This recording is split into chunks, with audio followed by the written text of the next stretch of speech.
Assalamualaikum warahmatullahi wabarakatuh. Saya Wena Krisna. Saya akan menjelaskan apa sih pentingnya bela negara bagi masyarakat Indonesia. Khususnya bagi kita masyarakat, secara umum bela negara merupakan tanggung jawab seluruh warga negara Indonesia menjaga kedaulatan dan keutuhan NKRI.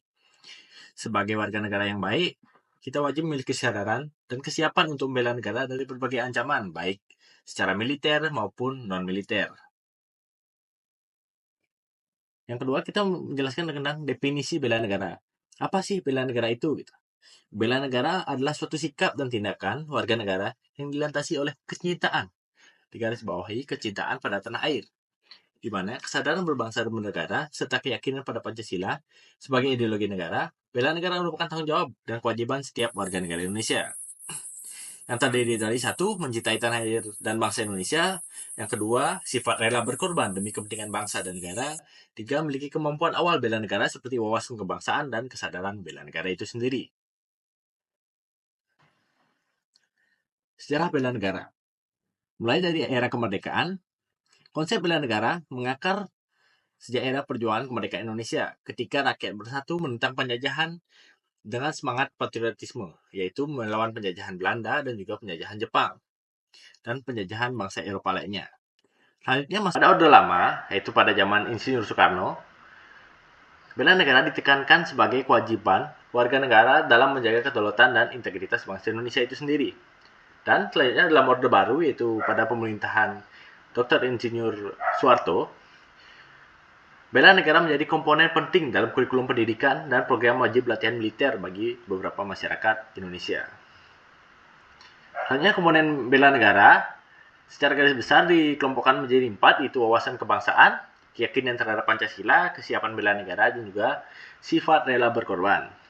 Di mana pada wawasan kebangsaan ini kita belajar mulai dari memahami sejarah, budaya, dan nilai-nilai luhur bangsa Indonesia yang menjadi pondasi identitas nasional. Selanjutnya jadi keyakinan Pancasila, yaitu menjunjung tinggi Pancasila sebagai ideologi dan dasar negara yang menjadi panduan dalam kehidupan berbangsa dan bernegara. Selanjutnya itu kesiapan bela negara, memiliki kemampuan dan kemauan untuk turut serta dalam upaya pembelaan negara sesuai dengan profesi dengan kapasitas masing-masing. Dan sifat rela berkorban, yaitu kesediaan kita sebagai masyarakat untuk mengutamakan kepentingan bangsa dan negara di atas kepentingan pribadi atau golongan kita sendiri. Apa sih manfaat bela negara gitu bagi kita individu masyarakat umum? Bela negara memberikan manfaat yang penting bagi diri sendiri seperti meningkatkan rasa cinta pada tanah air, memupuk patriotisme, dan mendorong kesadaran untuk berkontribusi demi kemajuan bangsa Indonesia itu sendiri. Melalui bela negara, setiap individu dapat membangun karakter yang tangguh, disiplin, dan memiliki rasa tanggung jawab sebagai warga negara yang baik. Selanjutnya itu manfaat bela negara bagi masyarakat. Sebelumnya bagi individu dan kemudian selanjutnya itu bagi masyarakat luas.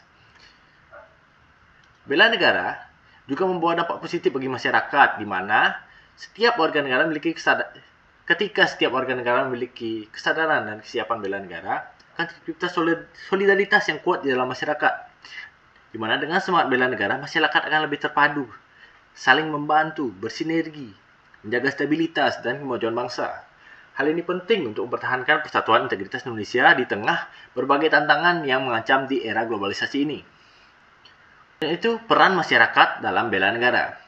Yang pertama itu ada mendukung program pemerintah, di mana masyarakat dapat berpartisipasi dengan mendukung berbagai program yang direncanakan oleh pemerintah terkait pelatihan, kampanye, kegiatan pengabdian kepada masyarakat. Selanjutnya menjaga persatuan dan kesatuan, di mana dengan memupuk rasa kebersamaan, saling menghargai, toleransi, dan kepedulian sama warga negara, masyarakat dapat memperkuat persatuan dan ketahanan bangsa Indonesia. Selanjutnya itu gerakan kesukarelaan. Masyarakat dapat terlibat dalam berbagai kegiatan sukarelaan seperti membantu korban bencana alam atau melakukan aksi sosial untuk menunjukkan kepedulian terhadap sesama. Selanjutnya itu menjadi teladan. Masyarakat dapat menjadi teladan bagi generasi muda dengan menunjukkan sikap disiplin, tanggung jawab, dan cinta tanah air dalam kehidupan sehari-hari. Selanjutnya itu apa sih tantangan kita sebagai masyarakat dalam mengimplementasikan bela negara? Di era globalisasi ini, ada beberapa tantangan yang akan saya jabarkan sebagai berikut, yaitu yang pertama, kurangnya pemahaman masyarakat, di mana masih banyak masyarakat yang belum memahami konsep pentingnya bela negara sehingga dibutuhkan upaya edukasi yang lebih intensif dengan edukasi bela negara melalui sistem wawasan kebangsaan.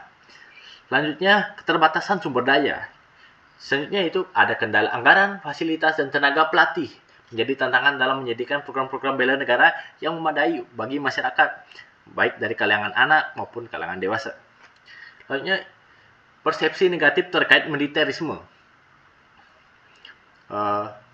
Masyarakat Indonesia masih memiliki persepsi yang kurang baik terhadap militer, di mana Indonesia dikenal dengan negara yang damai, di mana masih ada stigma dari sebagian masyarakat bahwa bela negara identik dengan militer, padahal cakupannya lebih luas dari itu. Yang keempat yaitu perbedaan prioritas generasi muda. Kita atau saya sebagai generasi muda seringkali lebih tertarik dengan tren global dibandingkan isu-isu nasional, sehingga dibutuhkan strategi khusus untuk menarik minat daripada kita sebagai warga-warga negara dan untuk menjaga keutuhan bangsa Indonesia. Selanjutnya, apa sih upaya pemerintah meningkatkan kesadaran bela negara? Mulai dari yang pertama itu kampanye nasional, di mana pemerintah menjalankan kampanye nasional untuk menanamkan nilai-nilai bela negara di seluruh lapisan masyarakat seperti program sosialisasi, seminar, dan acara peringatan Hari Bela Negara. Selanjutnya, integrasi di pendidikan. Mata pelajaran bela negara diintegrasikan dalam kurikulum pendidikan, mulai dari tingkat sekolah dasar hingga perguruan tinggi, untuk menanamkan wawasan kebangsaan sejak dini. Selanjutnya ada pelatihan masyarakat. Pemerintah menyalakan berbagai pelatihan negara seperti pelatihan kesiapsiagaan, pertolongan pertama, dan keterampilan bela diri untuk meningkatkan kesiapsiagaan warga dalam menghadapi ancaman. Selanjutnya, kolaborasi dengan masyarakat. Pemerintah menjalin kolaborasi dengan berbagai unsur masyarakat seperti organisasi, masyarakat, dan media untuk memperluas jangkauan dan meningkatkan efektivitas dari sosialisasi bela negara tersebut. Selanjutnya, beberapa contoh foto-foto unik menarik tentang bela negara yang ada di Indonesia, mulai dari upacara bendera, pelatihan survival, aksi kemanusiaan, dan latihan bersama. Latihan bersama ini tidak harus dalam bentuk militer, walaupun kita masyarakat biasa juga dapat melakukannya. Sekian presentasi dari saya tutup dengan Assalamualaikum warahmatullahi wabarakatuh. Terima kasih, like dan subscribe.